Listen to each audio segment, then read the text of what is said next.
ముఖ్యమంత్రి జగన్మోహన్ రెడ్డి గారు 1200 కోట్ల రూపాయలు ప్రకటించిన తర్వాత కరోనా టైము, ఆ టైంలో ఆర్థికంగా రాష్ట్రం అంతా కూడా ఇబ్బందులు ఉన్నాయి. వెయిట్ చేశాము. తర్వాత సుమారు 2.5 సంవత్సరాల కాలం పాటు నేను ముఖ్యమంత్రి గారి దగ్గరికి వెళ్ళటం, అనేక సార్లు ఆయన అధికారులతోటి సమీక్షలు చేయటం, మంగళగిరి అభివృద్ధి కోసం 1200 కోట్ల రూపాయలని మరి కన్సల్టేట్ని పెట్టి ఏ పనులు చేయాలని చెప్పేసి డిపిఆర్లు కూడా సిద్ధం చేసుకోవడం కూడా జరిగింది.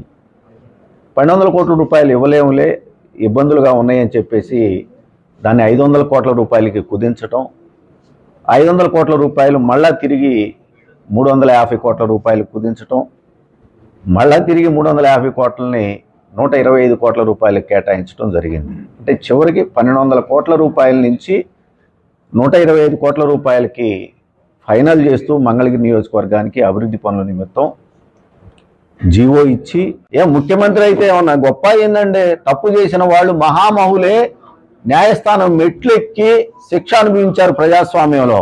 దానికి ముఖ్యమంత్రి అనో ప్రధానమంత్రి అనో తేడా ఉండదు. తప్పు చేసిన వాడు తప్పే, ఆ శిక్ష అనుభవిస్తాడు ఎవరైనా.